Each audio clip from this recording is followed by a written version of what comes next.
안녕하세요. 이것이 신앙 고백이다 시리즈 7권 중 첫 번째 책 벨지카 신앙 고백서 34항 다섯 번째 시간입니다. 34항의 주제가 거룩한 세례입니다. 여러분 책이 있으시면 여러분의 책 559페이지 여기는 우리의 본문의 내용이 있고요. 그리고 5항이 아니라 우리가 다섯 번째 주제는 574페이지로 가서 공부하도록 하겠습니다. 자, 그러면 559페이지로 우리가 가도록 하죠. 예, 559페이지입니다. 559페이지 괄호 1 한번 읽겠습니다. 우리가 믿고 고백하는 것은 율법의 종결자인 예수 그리스도께서 자신의 피 흘림으로 죄에 대한 속죄, 달램이나 만족. 계속해서 여러분들에게 말씀을 드립니다. 이는 진노에 대한 것이고 이것은 정의에 관한 거다 라고 하는 것. 인간이 할 수 있었던, 하곤 했던 다른 모든 피 흘림을 끝낸 분이다. 또 피로 맺은 할례를 폐지하신 후 그분이 그것을 대신하여 세례라는 성례를 제정하셨고 그 세례로 우리는 하나님의 교회에 공식적으로 수용되고 다른 모든 자와 낯선 종교들과 분리되어 그분의 기장과 깃발을 들고서 전적으로 그분의 것이 된다. 그 다음에 4번입니다. 세례는 그분이 영원토록 우리의 은혜로운 하나님과 아버지임을 증명하는 증언이다. 가로입니다. 그분은 자신에게 속한 모든 자에게 아버지와 아들과 성령의 이름으로 깨끗한 물과 함께 세례를 받으라고 했다. 우리에게 상징하는 물이 부어질 때 몸이 더러운 것이 씻기고 세례자에게 뿌려질 때 그의 몸에 보인 것처럼 자, 그분의 보혈 여기서 지난 시간에 말씀을 드렸지만 이것은 상징하는 것이기에 표징이고 보혈은 표징된 것이다 라고 했습니다. 그리고 표징된 것이 의미를 말하는데 좀 더 나아가서 보혈은 표징된 것을 여기서 이쪽으로 가겠죠. 그리고 표징된 것은 구속 사역의 전체를 의미하고 있다. 또 하나는 이것이고요. 또 하나는 그분의 구속 사역이 얼마나 잔인하다는 것을 그것을 기억나게 한다. 이게 보혈이라고 말할 때요. 이게 표징이잖아요. 물이 표징이고 표징된 것이라고 할 때 이렇게 나가야 한다. 라고 말씀을 드렸습니다. 그러니까 보혈은 성령의 권능으로 내적으로 영에 뿌려져서 죄들로부터 영을 깨끗하게 하고 진노의 자녀로부터 하나님의 자녀로 중생하게 한다. 예, 오늘 우리가 이 3번을 아마 공부할 것 같습니다. 세례의 효력은 외형적 물, 또다시 표징을 말합니다.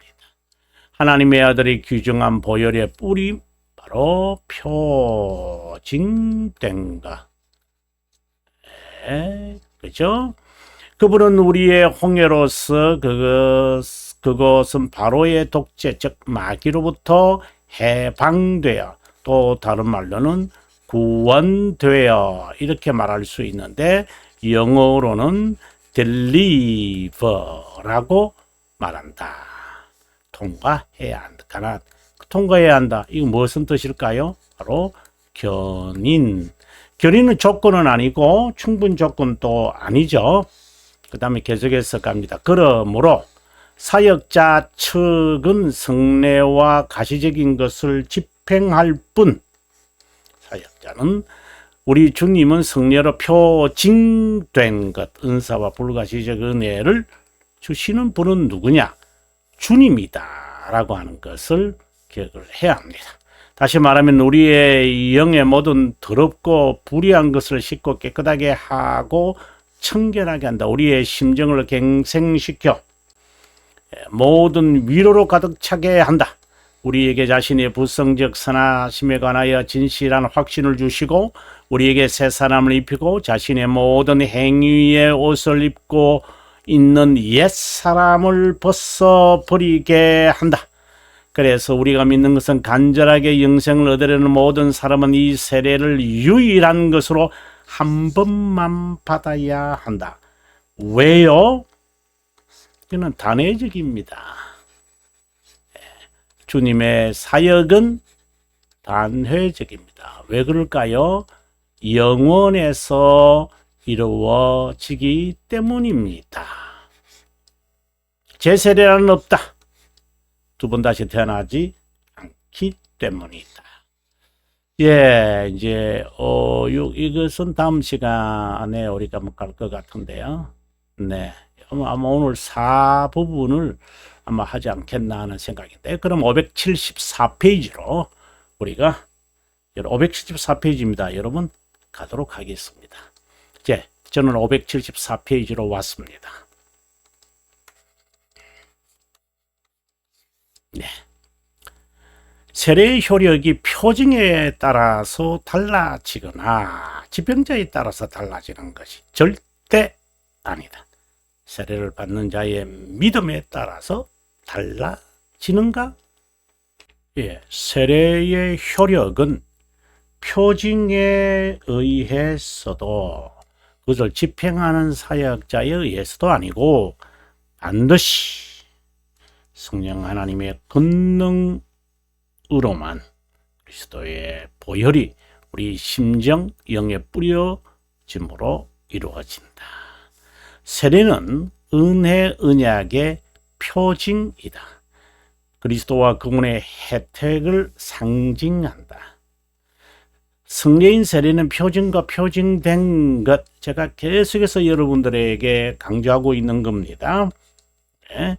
각각 구성하는 때 전자는 이름이고 후자는 효과를 의미한다. 세례의 표징은 삼위일체 하나님의 이름으로 세례를 물로 씻는 것이고 그 표징된 것은 그분께 접붙임, 죄들의 용서, 양자됨, 영생에 이르는 부활이다. 세례의 표징은 삼위일체 하나님의 이름으로 물로 세례를 씻는 것이다. 이처럼 세례는 은혜 언약의 혜택에 참여하고 주님의 것임을 서약하는 것이다. 주님의 것이다. 너무나도 귀중한 고백입니다. 이런 고백을 포함하여 그리스도의 보혈을 상징하는 외적인 물로 세례를 받는다. 세례를 받을 때 수세자에게 물을 뿌리거나 붓거나 물에 잠기게 하는 형식이 있습니다. 물을 뿌리기도 해요. 이렇게 스프레이죠. 스프레이 팍 이렇게 뿌리기도 하고요. 그 다음에 물을 이렇게 주전자든 뭐 접시든 저는 개인적으로 이렇게 손에 이렇게 물을 담아 가지고 물을 담궈서 물에 담아서 이렇게 붓는 pour it out이라는데, 그 다음에 물을 잠기게 한다. 이렇게 안에를 드론을 시키는 거죠. 어떤 방법을 하든지 간에 형식은 별로 중요한 것은 아니죠. 근데 꼭 이렇게만 해야 한다. 이걸 말하면은 그거는 바프티스트들이 이렇게 말하는데요. 한번 생각해 봐야 돼요. 꼭 이렇게 해야 되네요. 근데 뭐 오순절파도 이제 이걸 따라 해요. 네, 예, 글쎄요. 이것만 보기는 아주 멋있죠. 표징은 아주 멋있죠. 어떻게든 좋아요. 이렇게 하든 저렇게 하든 간에, 예, 세례라는 의미가 침례라는 의미도 있지만 형식을 고집해서는 안 된다. 교회 역사에서 항상 다양한 환경에 따라 물을 뿌리거나 붓기도 했다. 형식의 얼매면 율법주의나 외식, 그러니까 표징에 관심을 가지면 여러분 우상 숭배로 가기가 쉽다. 이것은 칼빈생이 하는 말입니다. 표징된 것에 또 너무 관심을 가지면 신비주의로 빠지게 되죠. 아주 조심해야 되죠. 그래서 표징과 표징된 것을 표징된 것의 의미를 충분히 파악을 하고 그 다음에 외형적인 것을 이제 어떻게 하면 좋을까? 이렇게 되어져야 됩니다. 그런데 표징된 것에 신경을 써서 표징된 것으로 간다. 이렇게 하면 아주 조심해야 됩니다. 표징된 것을 가지고 표징으로 간다. 그러면 그는 옳은 자세입니다. 이 두 방향을 잊어버리면 이제 헷갈립니다. 아주 조심해야 됩니다. 청교도 좀 급진파에 속하는 침례파, 분리파, 네덜란드의 제세례파, 침례식만 세례 형식이라고 주장했다. 여러분 좀 한번 형식을 가지고 잘못됐다 맞다 이렇게 말하면 또 그 자체도 잘못됐다고 봅니다. 1911년에 12명과 함께 27개 항목으로 구성된 홀란드 암스테르담에 머무른 영국 신앙선언을 이제 했습니다. 다음에 12년에 런던 동부의 스피터필즈에서 침례교가 시작을 합니다. 12년이면 여러분 언제라고 보세요? 예, 우리가 제임스 1세 시기 아닌가요? 그죠? 그리고 여러분 그 돌토레이트가 1610년, 19년, 18년에서 19년 5월까지. 그 지금 10년, 11년이면 여러분 아르미니우스가 10년에 죽거든요. 죽고 난 다음에 이제 있은 이야기라고 보셔야 돼요. 이제 그냥 그래서 일어났다 이런 것이 아니라 그 시점이구나. 예수님께서 세례 요한에게 침례를 받았으니 그 형식만이 침례받았으니 성경적이다 주장하는 것은 억지 주장입니다. 세족식을 흉내내면서 금식, 형털의 고통, 한절간 고쳐 기도하는 거. 왜 이거는 흉내내지 않습니까? 물론 이거는 예수님 그렇게 말하면 안 되죠. 표준과 표준된 것을 분별하지 못하면 새로운 형태의 미신 우상 숭배가 등장한다. 이것을 여러분에게 좀 강조하고 싶습니다. 세례의 효력은 이것을 제정한 그리스도에 의해서 일어난다. 분명하셔야 됩니다. 집행하는 자도 아닙니다. 나 누구의 집회 세례 받았다. 결혼 초례 받았다. 그게 그렇게 물론 이제 좋겠습니다. 네. 표징은 멋있습니다. 물도 아니고 받는 자의 신앙도 아니다. 정말 주목해야 되는 것은 고백이다.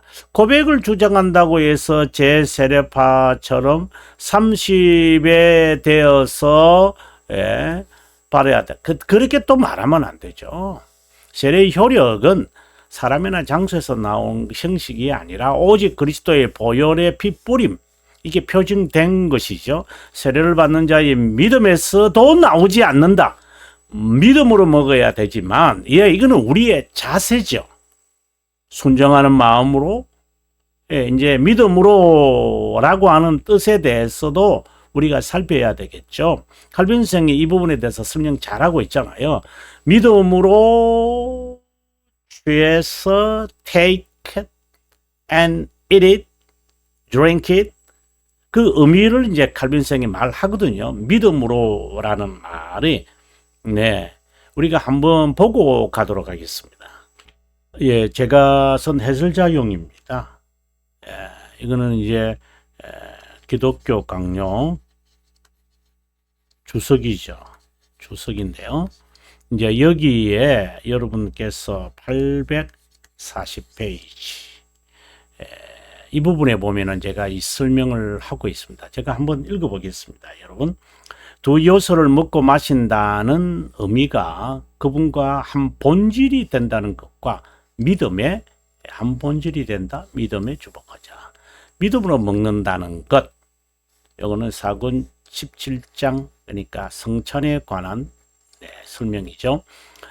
예수 그리스도의 참된 몸과 참된 피를 우리의 영이 믿음으로 인정하고 수용한다는 것을 의미한다. 그 믿음은 우리의 영의 손과 입이다. 자, 믿음은 우리의 영의 손과 입이다. 그래서 믿음으로 먹는다는 것은 그리스도에게 접붙임된다는 것이다. 믿음은 복음 선포에서 일어난다. 믿음으로 그리스도는 우리 안에 거한다. 믿음으로 그리스도께서 고난을 겪고 죽음에서 부활한 것을 인정하면서 우리는 그분이 우리 구세주임을 고백한다. 자, 그러면 여러분, 우리가 그리스도를 몸인 빵을 먹고 피를 마신다는 것은, 자, 계속해서 나옵니다. 네, 그리스도의 고난과 죽으심을 믿는 심정으로 죄들의 용서와 영생을 얻게 한다는 의미고, 우리 안에 내주하는 성령 하나님으로 신성한 몸에 연합한다는 의미고, 지상에서도 그분의 지체로 산 영으로 살고 영원토록 지배를 받는다는 것을 의미한다. 좀 너무 복잡한가요? 예, 840페이지에 칼빈 선생이 이렇게 말합니다. 사권 17장 3항에서요. 먹으라는 의미는 우리와 한 본질이다. 앞서 이제 말했잖아요. 아우구스티누스는 이것을 믿음으로 행하는 것이지 입으로 먹는 것이 아니라고 했다. 우리에게 자신을 연합시키는 그분을 믿음으로 수행할 때 우리의 머리가 되고 그분의 지체가 된다. 그분의 찢어진 몸과 흘린 보혈은 우리의 것이 된다. 그리스도의 몸과 피는 우리 영 가운데 기운과 생기를 북돋아 주는 유일한 음식이 된다. 그리스도의 고난을 나의 고난으로 나는 수행하겠다. 그런 의미죠. 뭐 아주 단순하게 말하면 그렇습니다. 그리고 843페이지인데요. 여러분, 843페이지에서 또 이렇게 제가 설명을 합니다. 믿음으로 먹고 마신다는 것은 육체적인 것이 아니게 실제로 체험한다는 것은 어려운 일이지만 그분의 삶을 따라 바로 이겁니다. 삶을 따라 그리스도의 순종을 우리의 순종으로 여기게 하신 정가된 의처럼 그리스도의 고난 나의 육체에 채울 것이다. 이제 이런 자세로 먹는 것을 말합니다. 계속해서 읽어보면 실제로 경건하게 믿음으로 수행하여 먹고 마시게 되면 그분의 임재를 삶에서 체험하고 기뻐한다. 이것을 다른 말로 한다면 그분의 이거보다는 하나님의 뭐 그리스도도 좋고 하나님의 실존을 이게 제스턴스라는 말입니다. 여러분, 이것을 경험한다. 경험하게 되어지면 어떤 결과가 나와요? 하나님의 이걸 하나님이라 좋겠습니다. 하나님의 속성을 통하여 고백합니다. 하나님의 진실하심을, 선하심을, 거룩하심을, 그리고 지혜로우심을 우리가 삶에서 체험해요.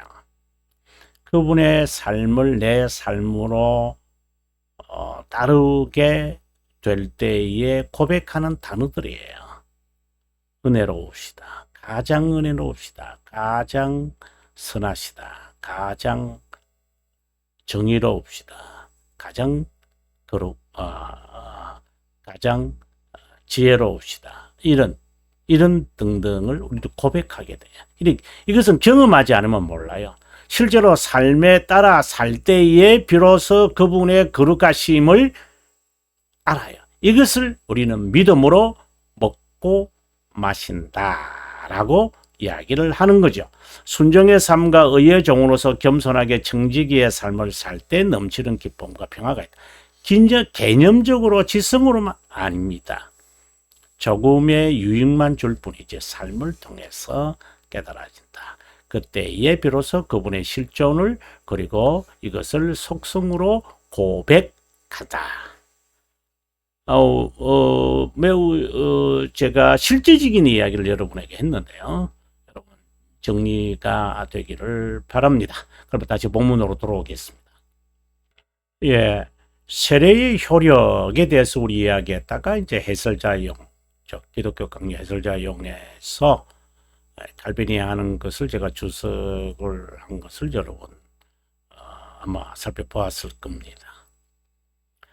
다시 한번 읽겠습니다. 세례의 효력은 전적으로 이것을 제정한 그리스도에 의해 일어난다. 세례를 집행하는 자도 표적인 물도 받는 자의 신앙을 따르는 것도 아니다. 그런데 우리는 무엇으로 먹고 마셔야 돼요? By faith입니다. 그러면 이 의미가 뭐였죠? 그리스도의 순종을 나의 순종으로, 그리스도의 삶을 나의 삶으로, 이렇게 우리가 그냥 간단하게 정리할 수 있어요. 그렇게 말할 수 있어요. 이 그리스도의 용서, 그리스도의 순환, 그리스도의 희생제물, 온유하시고 그리고 겸손하심을 나의 것으로 삼는다.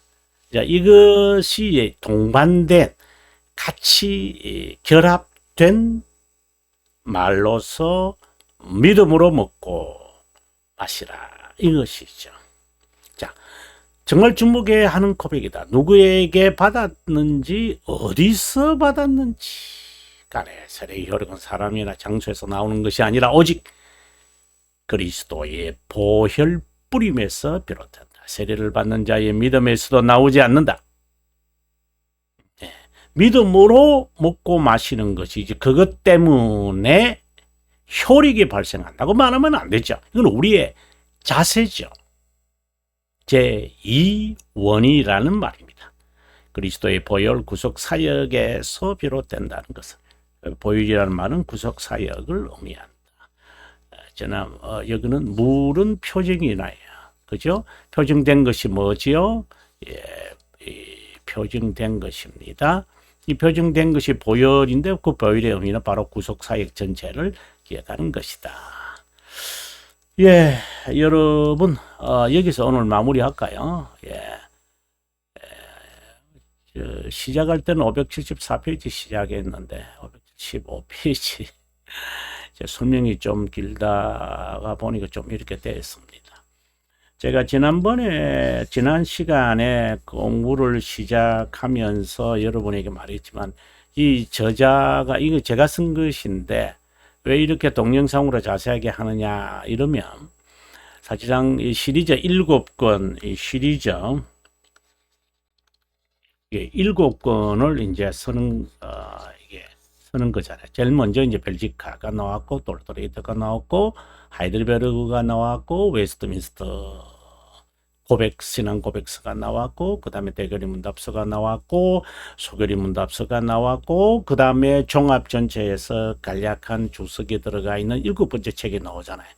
이게 7년이라는 아주 방대하게 쓰여지는 그 7,000페이지잖아요.